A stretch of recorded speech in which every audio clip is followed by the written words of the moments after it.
같이 하늘에서와 같이 땅에서도 이루어지게 하소서. 오늘 우리에게 일용할 양식을 주시고 우리가 우리에게 잘못한 사람을 용서하여 준 것 같이 우리 죄를 용서하여 주시고 우리를 시험에 빠지지 않게 하시고 악에서 구하소서. 나라와 권능과 영광이 영원히 아버지의 것입니다. 아멘. 오늘 우리에게 주시는 하나님의 말씀입니다. 출애굽기 15장 22절부터 26절까지 있는 말씀. 구약성경 105페이지, 106페이지에 있습니다. 출애굽기 15장 22절부터 26절까지 있는 말씀, 저와 여러분이 번갈아가며 교독하겠습니다. 하나님의 살아계신 하나님의 말씀입니다. 경건한 마음으로 하나님의 말씀을 대하실 수 있기를 바랍니다. 교독합니다. 모세가 홍해에서 이스라엘을 인도하며 그들이 나와서 수르 강야로 들어가서 거기서 사흘 길을 걸었으나 물을 얻지 못하고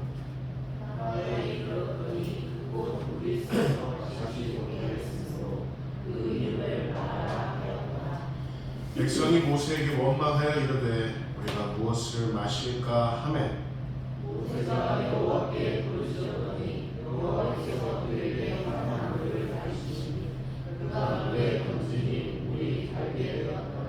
거기서 여호와께서 그들을 위하여 어떠한 일을 행하시고 그들을 시험하실세. 참다. 이르시되 너희가 너희 하나님 나 여호와의 말을 들어 순종하고 내가 보기에 의를 행하며 내 계명에 귀를 기울이며 내 모든 규례를 지키면 내가 애굽 사람에게 내린 모든 질병 중 하나도 너희에게 내리지 아니하리니 나는 너희를 치료하는 여호와이니라. 아멘. 마라의 시대라는 제목으로 함께 우리 하나님의 음성을 정하도록 하겠습니다.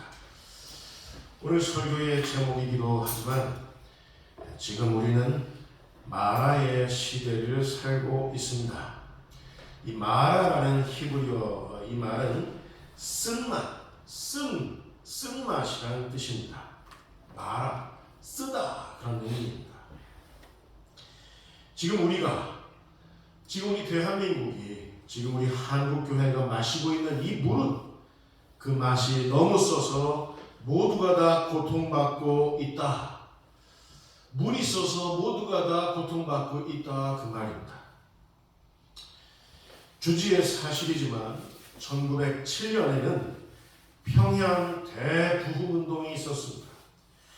온 결의와 한국교회는 이때 일제의 칠흑 같은 식민 지배로부터 잠시나마 빛을 볼 수 있었습니다.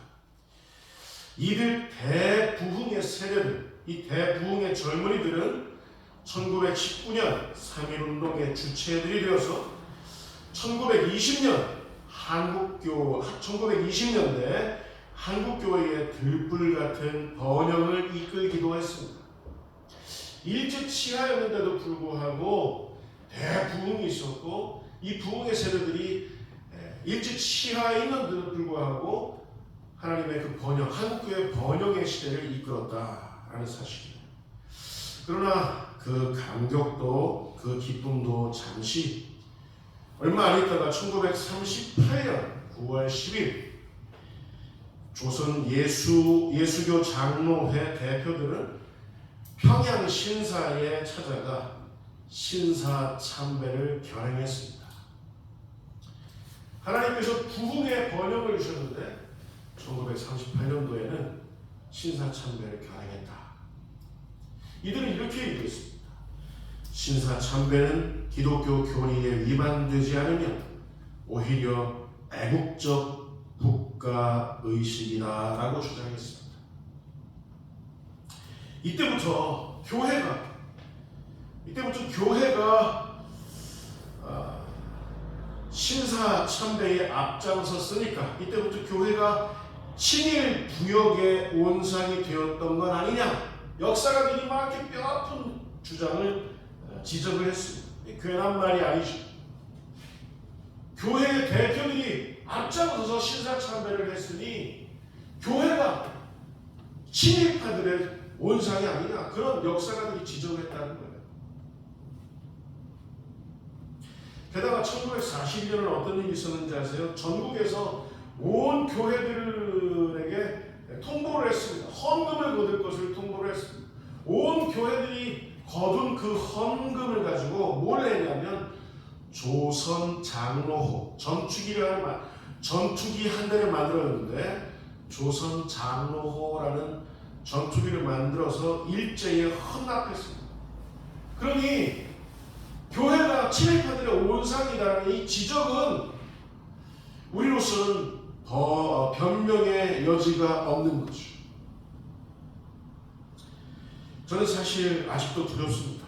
지금도 이 친일의 역사는 청산되지 못하고 있는데 혹여 지금 교회 안에서 이 친일파들의 활동이 계속되고 있는 건 아닌지 두렵습니다. 사실인 것은 2000년대 중반에 보수 대형 교회들의 틈타기 시작했어요. 뭐가 틈타기 시작했냐면 뉴라이트 운동이 시작이 됐어요.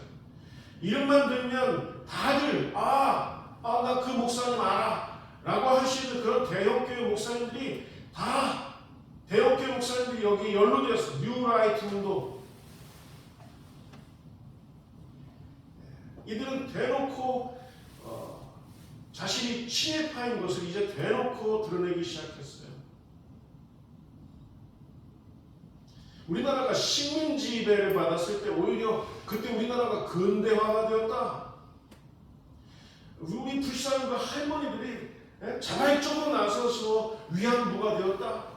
이런 일본 사람들이나 주장할 법한, 일본 정부에서나 주장할 법한 그런 주장들을 누가 하기 시작했느냐? 뉴라이트 운동에 참가한 사람들, 심지어 목사님들. 그러니 저는 두려운 겁니다. 친일파들이 아직까지 교회에서 일생하고 있는데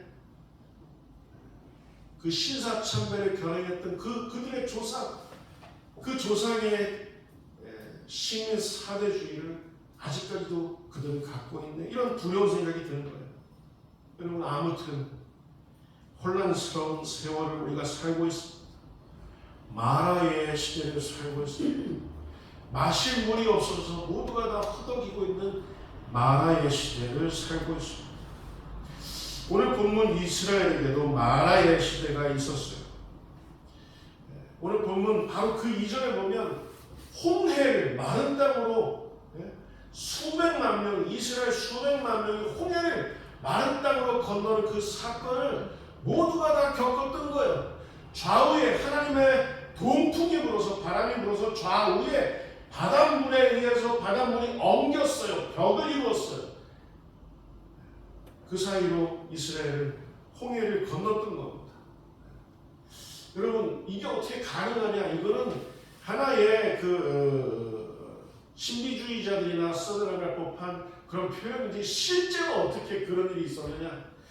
여러분, 접시물에 한번 물을 떠보시고 거기에 여러분 빨대로 이렇게 해서 한번 해보세요. 그럼 접시물이 갈라집니까? 안 갈라집니까? 민전 집사님, 갈라지죠. 집사님 그거 하실 수 있는 능력이 있으시죠. 우리 하나님의 바람으로, 성경에는 콧김이라고 했습니다. 하나님께서 생명의 바람을 일으키셔서 그 바람으로 바닷물을 가르셨다. 하나님께는 너무나도 당연한 거예요. 우리가 접시물에 그 물을 가르듯이 하나님께는 너무나도 당연한 거예요. 그 사이를 이스라엘이 건너갔다니까요. 이스라엘 다 건너고 나니까 어떤 일이 있었어요. 애굽의 군사들이, 기병들이, 병거들이 막 뒤쫓아왔을 때 하나님께서 어떻게 하셨습니까? 하나님의 호흡을, 하나님의 바람을 거두시니 어떻게 했습니까? 엉겼던 바다가, 벽이 되었던 바다가 어떻게 됐어요? 다시 애굽의 군사들이 수몰되었던 그 기록이 지금 우리들에게도 계속 소개되어 있지 않습니까? 근데 이 홍해를 건너자마자 이스라엘이 수르라는 광야에 들어서니까 물이 없었어요. 마실 물이 없었어요. 게다가 조금 산길을 가다가 마라라는 곳에 당도하니까 거기에는 물이 있긴 있었는데 마실 물이 써서 마실 수 없는 그런 지경에 이르렀던 겁니다. 여러분, 우리 대한민국은 지금까지 세계가 칭송하는 한강의 기적, 세계가 여러분 정말 놀라워할 만한 그런 대부흥의 그런 일들을 우리 한국교회만이, 대한민국만이 그렇게 지금 선진국까지 되었다고 온 세계가 칭송하고 있지 않습니까? 그런데 지금 제가 보기엔 대한민국에 마실 물이 없는 거예요. 한국교회에 마실 물이 없는 거예요. 써서. 사람들은 물을 마셨지만 너무 써서 고통스러워하고 있습니다. 갈증에 고통스러워하고 있었습니다. 이스라엘은 이 마라에서 원망했다고 그랬습니다. 이스라엘의 본래 미천이 드러나는 그 순간이었어요. 여러분, 우리 한국교회도 정말 깨어있는 자들은 너무나도 목마르다고 마실 물이 너무 써서 없다라고 그렇게 깨어 부르짖고 있는데 어느 누구 하나 이걸 해결할 수 없는 그런 지경에 이르렀습니다. 여러분, 본래 출애굽은 본래 무슨 의미입니까? 출애굽했다. 이스라엘이 수백만 명이 홍해를 마른 땅으로 건넜다. 이 말은 무슨 의미입니까? 사도 바울은 이렇게 기록하고 있어요. 고린도전서 10장 1절 2절 말씀에 이렇게 적시해 놓고 있습니다. 우리 같이 읽을까요? 자, 시작. 형제들아, 너희가 알지 못하기를 원하지 아니하노니 우리 조상들이 다 그런 아래 있고 다 원죄 없으며 모세에게 속하여 다 구름과 바다에서 세례를 받고. 구름과 바다에서 뭘 받았다고요? 세례를 받았다. 이스라엘이 통째로 모든 공동체가 출애굽한 모든 세대들이 남녀노소 할 것 없이 다 같이 마른 땅으로 홍해를 건널 때 홍해를 건넌 그 행위는 어떤 행위냐? 하나님께로부터 세례를 받는 행위였다라는 그런 사도 바울의 표현입니다. 여러분, 세례는 무슨 의미입니까? 오늘날에는 세례 안 받으신 분 한번 손 들어보세요. 이번 부활절 때는 부활절 그 전에 부활절 그 시즌에 우리 이번에 꼭 세례 받으실 수 있기를 바랍니다. 세례는 무슨 의미냐면 하나님의 백성으로 구별되었다. 우리 주 예수 그리스도의 신부로 하나님의 자녀로 다시 태어났다. 구별되었다. 다시 태어났다라는 의미예요. 세례가 그런 의미예요. 죽었다가 다시 살아났다. 구별되었다라는 의미. 그런데 수르광야에 마실 물이 없다고 해서 마라에서 너무 물이 써서 못 마시겠다고 해서 이스라엘은 불평하고 있었습니다. 사흘 만에 홍해에서 단체로 세례받았던 그 이적과 기사를 단체로 망각하는 게 어떻게 이게 있을 수가 있느냐 이 말입니다. 오늘날 한국교회가 단체로 하나님의 그 놀라운 부흥, 그 하나님의 은혜를 단체로 잊어버리고 있는, 망각해 있는 그런 모습이 오늘 본문에서 똑같이 고발되고 있는 건 아닌지. 자, 22절 오늘 본문 속으로 한번 같이 들어가 보도록 하겠습니다. 자, 같이 읽겠습니다. 시작. 여기서 어찌라고 번역된 히브리어 마차라는 이 말은 예레미야 29장 13절과 이사야 55장 6절에 이렇게 쓰인 바 있습니다. 자, 한번 같이 읽겠습니다. 시작. 너희가 온 마음으로 나를 구하면 나를 찾을 것이고 나를 만나리라. 너희는 여호와를 만날 만한 때에 찾으라. 가까이 계실 때에 그를 부르라. 사흘 길을 얻었으나 물을 얻지 못하고 물을 얻다 하는 표현이 예레미야 29장 이사야 55장에 어떻게 쓰였다고요? 어찌라는 이 말은 만난다. 누구를 만난다? 하나님을 만난다. 물을 얻는다라는 이 말은 하나님을 만난다라고 예레미야와 이사야에는 이렇게 쓰였다 그 말입니다. 무슨 말이냐? 이스라엘이 왜 물을 얻지 못했느냐? 누가 그렇게 질문한다면 이스라엘이 왜 물을 얻지 못했지? 마라에서 수르광야에서 왜 얻지 못했지? 불과 홍해에서 세례를 받았던 이스라엘이 왜 사흘 만에 물을 얻지 못했지? 예레미야와 이사야 선지자의 증언에 의하면 왜 물을 얻지 못했느냐라고 한다면 이들은 그렇게 답할 겁니다. 하나님을 만나지 못했기 때문에. 홍해에서 세례받으면서 하나님을 만났던 이스라엘이 사흘 만에 수르광야에서는 마라에서는 하나님을 만나지 못했다. 망각하고 있었다. 그래서 물을 얻을 수 없었다. 라는 이 추론이 여러분 가능하지 않겠습니까? 여러분 그렇다면 이스라엘은 왜 사흘길 걷는 동안에 물을 만나지 못했던 걸까요? 여러분 지난주 설교 내용 목마른 사슴이 시냇물을 찾아 헤매이는 그 모습 여러분 지난주 설교 내용 기억하십니까? 지혜자들이 광야에서 시냇물을 어떻게 찾는다고 했습니까? 사슴을 한 마리 풀어놓는다고 했습니다. 이 사슴이 자기 자신을 위해서 광야에서 자기 자신을 위해서 그리고 자기 자신을 풀어놓아준 주인을 위해서 그때부터 녹초가 되도록 시냇물을 찾는다고 했습니다. 그래서 사슴이 녹초가 되어서 시냇물을 찾다가 마침내는 쓰러져 있는 그곳에 이렇게 파보면 땅을 파보면 어김없이 그곳에는 뭐가 있었다? 시냇물이 있었다. 그렇게 해서 우물을 파기 시작했다라는 겁니다. 여러분 이스라엘이 물을 얻지 못하였다. 이 말은 이스라엘을 대표로 해서 자기 자신을 위해서 물을 얻기 위해서 단 한 명이라도 나서는 사람이 있었다는 겁니까? 없었다는 겁니까? 없었다. 불과 사흘 만에 다 같이 세례를 받았는데 하나님을 까마득히 잊어버렸어요. 그래서 물을 얻지 못했어요. 그런 측면도 있었고 그리고 이스라엘 대표로 해서 하나님을 위해서 이 광야에서 수르광야에서 마라에서 마실 물을 찾기 위해서 녹초가 되도록 헌신했던 사람이 있었다 없었다? 없었다. 오늘날 이 대한민국이 이 한국교회가 마실 물이 없어서 마실 물이 있긴 있지만 그 물이 너무 써서 사람들이 다 갈증에 빠져 있는데 이 한복판 이 역사의 한복판에 이 대한민국을 대표로 해서 한국교회를 대표로 해서 그 시냇물을 찾아 나서는 사람 단 한 사람이라도 있다면 우리 모두는 어떻게 된다는 겁니까? 마실 물을 얻을 수 있다는 겁니까? 얻을 수 없다는 겁니까?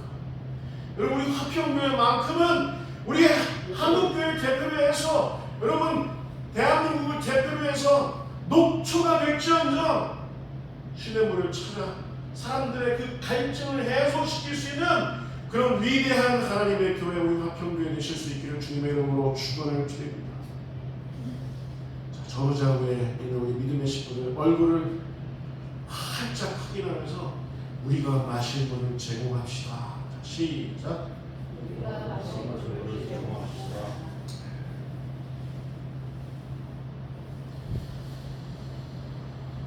아모스 선지자는 우리들의 이런 모습을 놓고 한국교회의 이런 모습을 놓고 그때 당시 이스라엘의 그런 모습들을 놓고 아모스 선지자는 이렇게 예언한 바가 있습니다. 자, 같이 읽겠습니다. 자, 시작. 주의 여호와의 말씀이라 내가 많이 이르리라 내가 기근을 땅에 보내리니 양식이 없어 주님이 아니냐 물이 없어 하나님 여호와의 말씀을 듣지 못하는 기다리라. 사람이 이 바다에서 저 바다까지 북쪽에서 동쪽까지 비틀거리며 여호와의 말씀을 구하려고 돌아다녀도 얻지 못하리니 그날에 아름다운 처녀와 젊은 남자가 다 가라여 쓰러지리라. 아모스 선지자가 이제 기근과 갈증의 시대가 올 거라고 그렇게 예언하는데 그 시대는 사람들이 마실 물을 이런 기근보다도 더 극심한 더 해로운 기근과 기간의 그 시대가 온다는 거예요. 그 시대는 어떤 시대냐면 하나님의 말씀을 들어도 들을 수 없는 그런 시대. 목사님이 설교를 합니다. 교회에서 설교가 전파되긴 합니다. 그러나 사람들이 그 말씀이 그 물이 너무 써서 들어도 들을 수 없는 그런 기가의 시대가 온다. 누가 예언했냐면 아모스 선생. 벌써부터 이런 시대가 온 걸 알기 전 사실 두렵습니다. 저부터도 그래요. 목사님들이 하시는 그 말씀, 저도 은혜 받기 위해서 동영상을 찾고 또 찾는데 은혜 받을 수가 없는 거예요. 여기에 기름진 어떤 그 무엇이 쟁여지지가 않는 겁니다.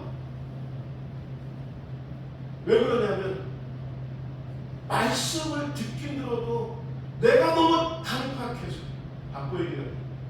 설교하는 말씀을 전파하는 사람들이 너무나도 오염되어서 타락해서 말씀을 전하는데 하나님의 말씀일 수 없는 그런 갈증의 시대, 마라의 시대. 여러분, 우리 중에 어느 누가 하나, 목사님들 중에 어느 누구 하나 이 대한민국과 한국교회가 앓고 있는 이 하나님의 말씀을 듣지 못하는 이 기가의 시대에 어느 누구 한 명, 목사님들 어느 누구 한 명이 하나님의 말씀을 들어서 대한민국을 한국교회를 통째로 이끌 수 있는 그런 일이 있다면 얼마나 좋을까. 그런 상상을 해봅니다.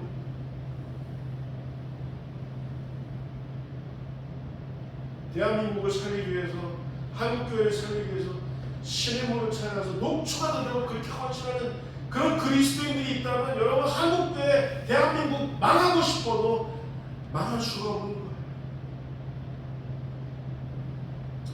여러분, 지금 교회 안에서 청년들이 쓰러져 가고 있다는 건 더 이상 새로운 일이 아니지 않습니까? 아이들이 교회에 나오긴 나오는데 아이들이 픽픽 쓰러져요. 생명의 말씀을 만나지 못하기 때문에. 누군가는 생명수를 찾아야 되는데, 그렇게 해서 다 같이 마라의 시대를 통과해야 되는데, 누군가는 진정한 하나님의 말씀을 선포해야 되는데, 그래서 다 같이 마라의 시대를 통과해야 되는데, 그런 사람이 없다는 그런 뜻 아니겠습니까? 마라의 시대, 하나님의 말씀이 감추어진 시대 되었습니다. 그러나 오늘 본문에 보니까 그때 이스라엘은 지금의 우리들보다 좀 나은 것 같아요. 그때 이스라엘은 누가 있었느냐? 모세가 있었어요. 모세. 오늘 본문 말씀 25절 같이 읽겠습니다. 자, 시작. 모세가 여호와께 부르짖었더니 여호와께서 그에게 만나를 가르치시니 그가 물에 던지니 물에 달게 되었다. 이스라엘, 이 마라의 시대를 앓고 있는 이스라엘 대표에서 모세만큼은 녹초가 되도록 뭐 했다고 했어요? 부르짖었다고 했어요. 여러분, 이 시대의 목회자들이라고 한다면 하나님 앞에 제발 이 대한민국과 한국교회를 살려달라고 부르짖어야 할 줄이 있습니다. 여러분들이 정말 살아있는 하나님의 백성들, 그리스도인들입니까? 그러면 여러분들 하나님 앞에 제발 이 대한민국을, 이 한국교회를, 우리 가정을 살려달라고, 나를 살려달라고 부르짖어야 할 줄이 있습니다. 왜? 지금 마라의 시대. 물이 있다 손 치더라도 마시면 입에 써서 도저히 그게 너무 해가 되는, 마실 물이 없는 시대. 그런데 우리는 지금 너무 느슨한 거 아니에요? 우리 이렇게 생각하는 거 아니에요? 지금 괜찮아. 이만하면 대한민국 괜찮은 거야. 다들 그렇게 살아. 다들 지금 이렇게 모자라면서 다들 이렇게 좀 어렵게 사는 거야. 괜찮아. 다들 씀을 마시면서 사는 거야. 그래서 오히려 세계들이 우리를 바라볼 때 괜찮다고 그래. 괜찮아. 여러분, 그런 생각에 동의하십니까? 지금 정말 괜찮아요? 우리 정말 괜찮아요? 이대로? 전 두려워요.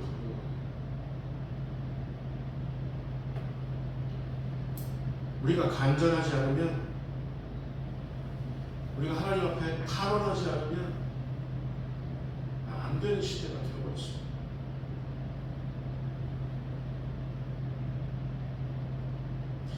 오늘날 마라의 시대, 모세처럼 부르짖는 자들이 요구되는 시대, 여러분, 우리 하나님 앞에 이 대한민국을 위하여, 한국교회를 위하여, 여러분의 가정을 위하여, 우리 모두를 자신을 위해서 부르짖어야 할 줄 믿습니다.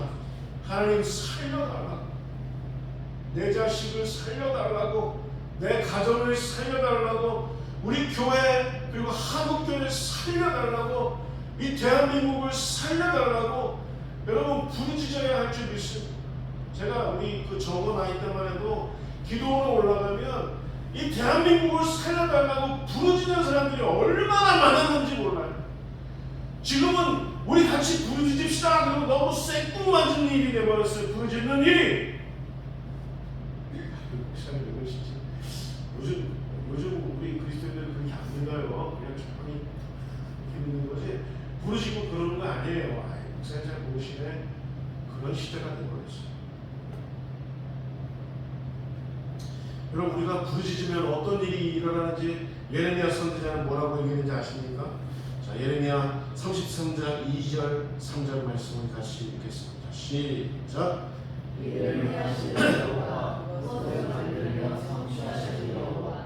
이름을 여호와라 하느니가 이와 같이 이르시도다. 너는 내게 부르짖으라. 내가 내게 응답하겠고 내가 알지 못하는 크고 은밀한 일을 내게 보이리라. 여러분, 예레미야 선지자의 이 예언이 출애굽 시대에는 어떻게 적용이 되었습니까? 모세가 지팡이를 들어서 바다 한복판을 가르쳤더니 모세가 부르짖었더니 홍해를 가르치는 여호와, 일을 행하시는 여호와가 크고 은밀한 일을 보이셨던 것 아닙니까? 바다를 가르쳤던 일을 보이셨던 것 아닙니까? 여러분, 출애굽의 시대에 그렇게 일을 행하셨던 여호와께서 여러분 우리 대한민국을 놓고 저와 여러분들이 우리 한국교회가 부르짖기 시작하면 어떤 일이 일어난다고 하시는 겁니까? 너는 내게 부르짖으라. 응답하겠고 내가 알지 못하는 크고 은밀한 일을 내게 보이리라. 크고 은밀한 일을 너에게 보이리라. 저는 여기서 크고 은밀한 일을 이렇게 해석합니다. 대한민국을 살리는 놀라운 일, 한국교회를 다시 회복하고 부흥케 하시는 하나님의 그 큰 일, 그런 일이라고 저는 믿습니다. 더 나아가 저는 통일의 일이라고 저는 믿습니다. 북녘 땅의 동포들과 이 남녘 땅의 동포들이 같이 얼싸안고 같이 통일의 기쁨을 눈물을 흘리는 그 진정한 광복의 그날을, 크고 은밀한 하나님의 그 일을 저는 지금도 간절히 부르짖고 있고 또 그렇게 하기를 소망, 갈망, 여러분 같이 부르짖지 않겠습니까? 결론입니다. 25절, 26절 말씀, 이런 말씀이 있었더라고요. 자, 같이 읽겠습니다. 시작. 여호와께서 그에게 언어를 가르치시니 그 언어를 그들이 알게 되었더라. 나는 너희를 시험하는 여호와. 이 마라의 갈증의 시대, 하나님께서 우리들에게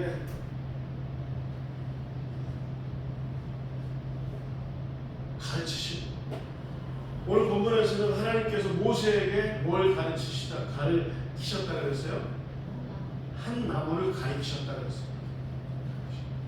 근데 여러분, 히브리어로는 이 가리키다라고 번역이 되는데요. 이 히브리어로 야라라는 말은 무슨 말이냐면 가리킨다, 이 말은 영어로 teach예요. teach. 용재야, 목회는 이런 거야. 그래서 하나님께서 박용재 목사에게 목회를 가르치신 거죠. 교회는 이런 곳이야. 하나님께서 용재에게 교회를 가르치시는 것처럼 모세에게 한 나무를 가르쳤다라는, 지적했다라는 그런 의미보다도 하나님께서 모세에게 한 나무를 가르치셨다라는 의미. 바꿔 말하면 하나님께서 이 마라의 시대 갈증을 앓고 있는 이 이스라엘에게 한 나무를 가르치는 거예요. 이 갈증을 앓고 있는 이스라엘을 치료하는 그런 하나님을 계시하기 위해서 하나님께서 무엇을 가르치고 계시는 겁니까? 한 나무를 가르치신다라고 하나님께서 말씀하시는데 그 한 나무는 뭐겠습니까? 여러분, 우리 예수님께서 온 인류를 구원하시기 위해서 한 나무를 지금 우리들에게 가르치고 계신다면 그 나무는 바로 뭐가 되겠습니까? 여러분? 진짜.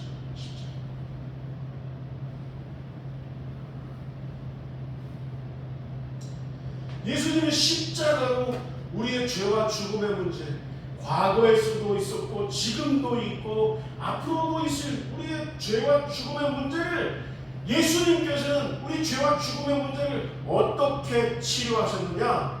우리들에게 한 나무를 가르치시는 그 나무는 무엇이냐? 십자가. 여러분 가정이 살 길이 무엇이라고 생각하십니까? 하나님께서는 한 나무를 가르치고 계십니다. 동재야, 너 가정이 정말 은혜롭기를 원하면 너의 십자가가 필요하다. 너 자신을 부인하고 우리 주 예수 그리스도의 그 십자가를 따르고 그 십자가를 살아내거라.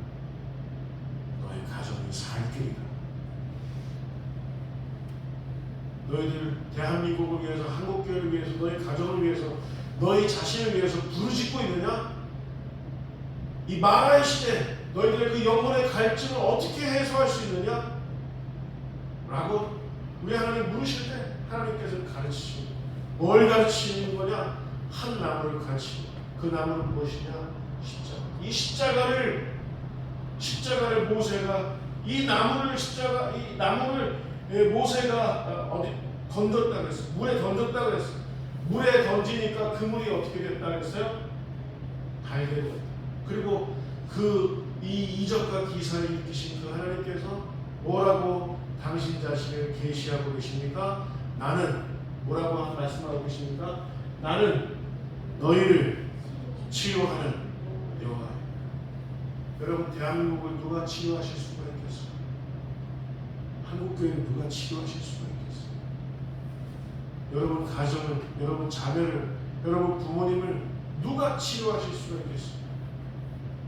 우리 하나님만이 가능하다는 사실을 잊지 마시고 십자가를 그 나무를 우리에게 가르치시는 이 나무가 필요한 거예요. 나무. 여러분, 마라의 시대 죄와 죽음으로 시름시름 앓고 있는 이 대한민국과 한국교회를 치유하시기 위해서 우리 하나님께 그리고 우리들에게 과연 무엇이 필요하겠습니까? 우리 하나님께서는 십자가를 야라 가르치고 계신다는 사실을 여러분 잊지 마시기 바랍니다. 우리가 십자가 지면 회복과 부흥과 치료의 일은 그때부터 시작된다는 사실을 잊지 마시기 바랍니다. 교회에게 이 십자가가 없는 거예요. 목사들에게 십자가가 없는 거예요. 그리스도인들에게 십자가가 없는 거예요. 그래서 지금 다들 마라의 시대를 앓고 있어요. 물을 먹지만 물이 써서 마실 수가 없는 시대. 마라의 시대, 우리 모두의 십자가가 필요하다는 사실 여러분 우리 가슴에 새기시며 주님을 보내실 수 있기를 주님의 이름으로 축원을 드립니다. 기도하겠습니다. 하나님 아버지, 마라의 시대, 물이 없어서 고통스러워하는 그 시대, 하나님, 우리 화평교회가 그 십자가로 나아가겠습니다. 그 십자가를 대한민국의 갈증과 한국교회의 갈증, 내 가정의 갈증, 내 영혼의 갈증을 해소하는 일이 있다면 얼마나 좋겠습니까? 하나님 앞에 부르짖으며 나아가는 십자가 지며 나아가는 우리 모두 될 수 있도록 주님 역사하여 주옵소서. 예수 그리스도의 이름으로 기도하옵나이다. 아멘.